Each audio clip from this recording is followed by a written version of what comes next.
নমস্কার, শান্ত টিভির পর্দায় আপনাদের সকলকে স্বাগত। সাথে আছে দীপান্বিতা। চোখ রাখবো সংবাদে।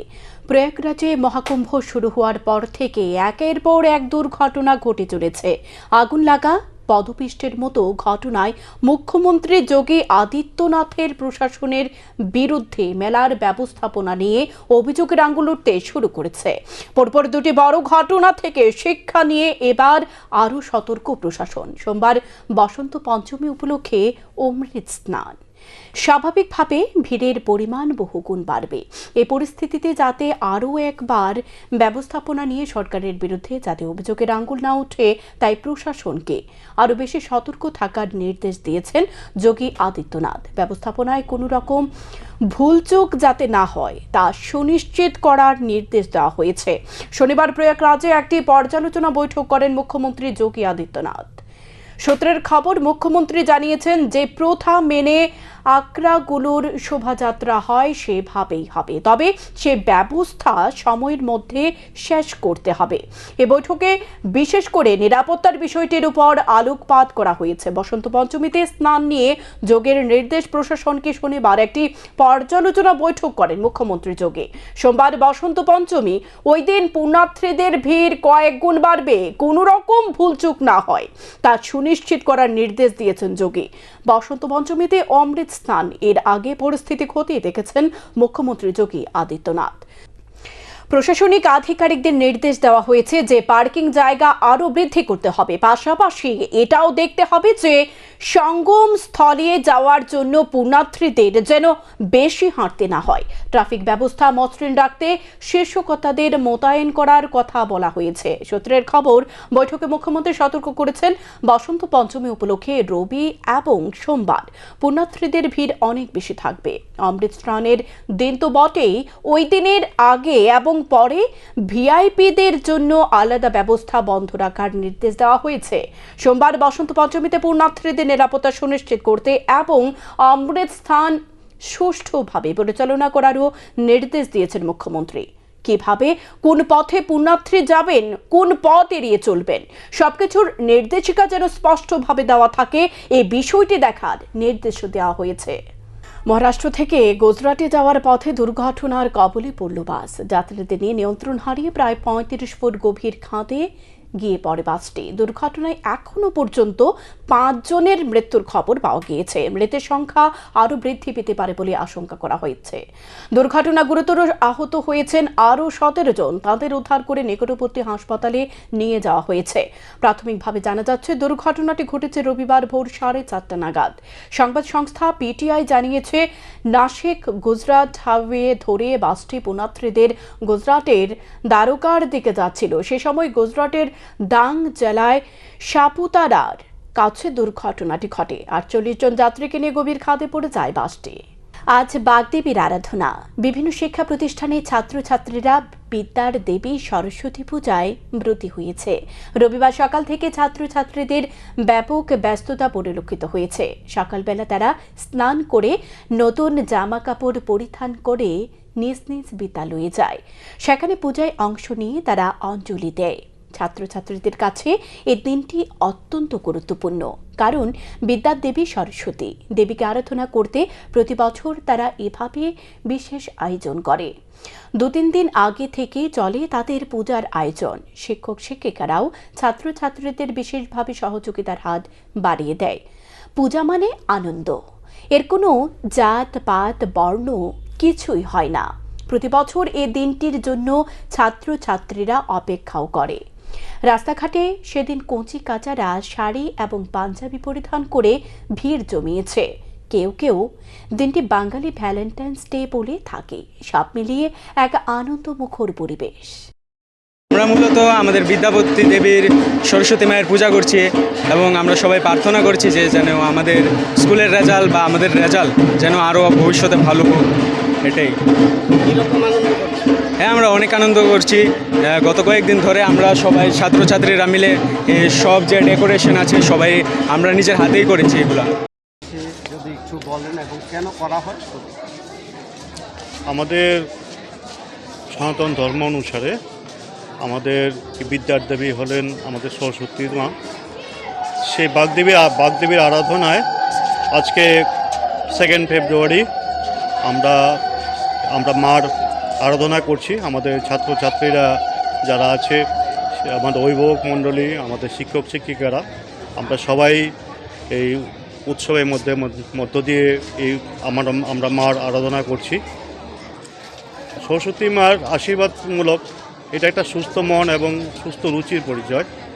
একটা বিদ্যালয় প্রাঙ্গণে এটা কোনো ধর্ম থেকে বড় হলো, এটা সুস্থ একটা পরিষ্কার মনের পরিচয়, যে আমরা সবাই মিলে একটা উৎসবের মধ্যে একটা মার আরাধনা করছি, যাতে আমাদের ছাত্ররা বিদ্যার দিকে বেশি মনোযোগী হয় এবং বিদ্যালয়ের প্রতি আরও আকৃষ্টতা বাড়ে।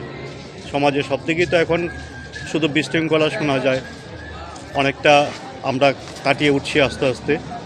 আমাদের এই সমস্ত উৎসবগুলি যত থাকবে, যে কোনো ধর্মেরই হোক, এই সমস্ত উৎসব যত থাকবে, আমাদের সমাজ আরও সুন্দর পরিস্থিতির মধ্যে এগিয়ে আসবে। প্রয়াত হলেন খোয়াই মণ্ডলের প্রাক্তন মণ্ডল সভাপতি প্রফুল্লচন্দ্র দাস। মৃতকালে ওনার বয়স ছিল 73 বছর। 2012 সাল থেকে 2015 সাল পর্যন্ত বিজেপি খোয়াই মণ্ডল সভাপতির দায়িত্ব পালন করেছেন তিনি। গত শনিবার রাতে অসুস্থজনিত কারণে খোয়াই জেলা হাসপাতালে ভর্তি হন। রবিবার সকালে চিকিৎসাধীন অবস্থায় খোয়াই জেলা হাসপাতালে শেষ নিঃশ্বাস ত্যাগ করেন তিনি। পরবর্তী সময় খোয়াই জেলা হাসপাতাল থেকে মরদেহ খোয়াই মহাদেব টিলাস্থিত নিজ বাসভবনে নিয়ে যাওয়া হয়। প্রয়াত প্রাক্তন মণ্ডল সভাপতির বাসভবনে গিয়ে মরদেহের উপর দলীয় পতাকা দিয়ে শেষ শ্রদ্ধা জানালেন বিজেপি খোয়াই মণ্ডলের বর্তমান মণ্ডল সভাপতি অনুকূল চন্দ্র দাস। ফুল দিয়ে উনার বিদেহী আত্মার প্রতি শ্রদ্ধা জানালেন বিজেপি খোয়াই জেলা সভাপতি বিনয় দেববর্মা। সকাল 9টায় আমাদের খোয়াই মণ্ডলের প্রাক্তন ভারতীয় জনতা পার্টির সভাপতি, যিনি 2012 থেকে 15 সাল অবধি এখানে মণ্ডল সভাপতি ছিলেন, স্বর্গীয় প্রফুল্ল দাস, উনি শেষ নিঃশ্বাস ত্যাগ করেছেন। আজকে আমরা ওনার বাড়িতেই আছি। আমাদের মধ্যে উপস্থিত আছেন আমাদের জেলার সভাপতি শ্রী বিনয় দেববর্মা, আমাদের মধ্যে উপস্থিত আছেন আমাদের মণ্ডল সভাপতি অনুকূল দাস, আমাদের এসসি মোর্চার জেলার সাধারণ সম্পাদক রঞ্জন দাস সহ আমাদের এই এলাকার প্রধান উপপ্রধান, আমাদের কার্যকর্তারা। ওনারা বাড়িতে এসে ওনারা পুষ্পার্ঘ অর্পণ করেছেন, পতাকা দিয়ে ওনাকে পতাকা দিয়েছেন এবং সবাই আমাদের আজকে বাড়িতে উপস্থিত, এবং আমরা সবাই ওনার আত্মার চিরশান্তি কামনা করি। তো আমাদের মধ্যে আমাদের মণ্ডল সভাপতি এবং বিনোদা আছেন, ওনারাও কিছু বলবেন। আপনারা ইতিমধ্যে শুনেছেন আমাদের খোয়াইয়ের প্রাক্তন বিশিষ্ট আমাদের নেতৃত্ব, যিনি 12 থেকে 15 পর্যন্ত খোয়াই মণ্ডলের সভাপতি ছিলেন। আজকে এমনি সম্পর্কগতভাবে আমাদের সাধারণ সম্পাদক খোয়াই জেলা কমিটির শ্রদ্ধেয় সমীর কুমার দাসের শ্বশুর মহাশয়। রাজধানীর রামনগর 12 নং রোডের এলাকায় প্রচুর পরিমাণে ওষুধ উদ্ধার করা হয় রবিবার। এলাকাবাসীর ধারণা রাতের বেলা কেউ ওষুধগুলো রাস্তার পাশে স্তূপ করে গেছে। রবিবার সকালে এলাকাবাসী ওষুধগুলো দেখতে পেয়ে ধীরে ধীরে জড়ো হয়। তাদের মধ্যে অনেকের বক্তব্য, ওষুধগুলো রাস্তার পাশে দেখতে পেয়ে তারা সাথে সাথে সংবাদ মাধ্যমের কর্মীদের বিষয়টি অবগত করেছে, যাতে এই ঘটনাটি স্বাস্থ্য দপ্তরের নজরে আসে এবং সুষ্ঠু তদন্ত হয়। কারণ একই ব্র্যান্ডের ওষুধ এভাবে রাস্তার পাশে কি উদ্দেশ্যে নিয়ে ফেলে রাখা হয়েছে, সেটা অনেকের মধ্যে রহস্যের দানা বাঁধছে। তারা আরও জানিয়েছে, ওষুধগুলো আজকে মেয়াদ উত্তীর্ণ হয়েছে। ওষুধগুলো হয়তো বেআইনিভাবে মজুত রাখা হয়েছিল, না হলে স্থানীয় কোনো প্রাথমিক স্বাস্থ্য কেন্দ্রে বা ওষুধের দোকানে হয়তো ওষুধগুলো রাখা ছিল। মেয়াদ উত্তীর্ণ হয়ে যাওয়ার পূর্বে আড়াল করতে এভাবে রাস্তার পাশে ফেলে গেছে।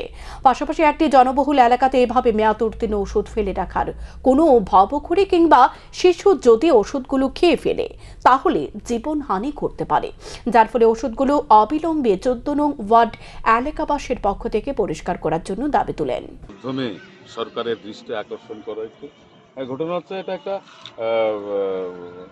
হতে পারে কোনো রাজনৈতিক একটা রং থাকতে পারে এটাতে। কারণ যেখানে দাঁড়িয়ে আমাদের রাজ্যের সকলের প্রিয় মুখ্যমন্ত্রী প্রফেসর ডাক্তার মানিক সাহাজি রাজ্যের স্বাস্থ্য পরিষেবার উন্নয়নের জন্য দিবারাত্র কাজ করে যাচ্ছেন।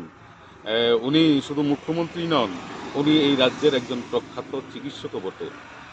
তাই উনি চেষ্টা করছেন গরিব থেকে গরিব আমার এই রাজ্যের সমস্ত মানুষ যাতে স্বাস্থ্য পরিষেবায় কোনো রকম ঘাটতি না হয় সেদিকটা লক্ষ্য রাখছেন। বিভিন্ন সাব সেন্টারগুলিতে, হেলথ সাব সেন্টারগুলিতে এবং বিনামূল্যে ওষুধ দেওয়া।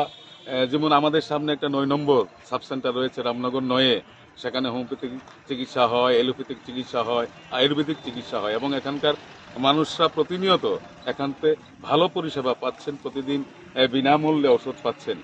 কিন্তু কি কারণে এই ওষুধগুলি কে বা কারা কোত্থেকে এগুলি ফেলা হলো এটা আমরা কিছুই জানি না। তো আমরা আপনাদের মাধ্যমে সরকারের এবং স্বাস্থ্য অধিকর্তার কাছে এই আওয়াজটুকু পৌঁছাতে চাই, এটার একটা সুস্থ তদন্ত হোক। কারণ আমাদের মুখ্যমন্ত্রীজি যখন প্রধানমন্ত্রীজির দিশা নির্দেশিকা নিয়ে এই রাজ্যকে, ত্রিপুরা রাজ্যকে অগ্রগতির দিকে এগিয়ে নিয়ে যাচ্ছেন, সেই প্রেক্ষাপটে দাঁড়িয়ে উনাকে কালিমা নৃত্য করার একটা ছোট্ট করে হলেও এটা একটা প্রয়াস। আমরা তীব্র ধিক্কার জানাই, আমরা তীব্র ধিক্কার জানাই যারা এই ন্যাক্কারজনক ঘটনাটি করেছেন। যদিও আজকে এই ওষুধগুলি আজকেই এক্সপায়ারি হয়ে এখনকার মতো সংবাদ এ পর্যন্তই। চোখ রাখুন শান্তন টিভির পর্দায়। নমস্কার।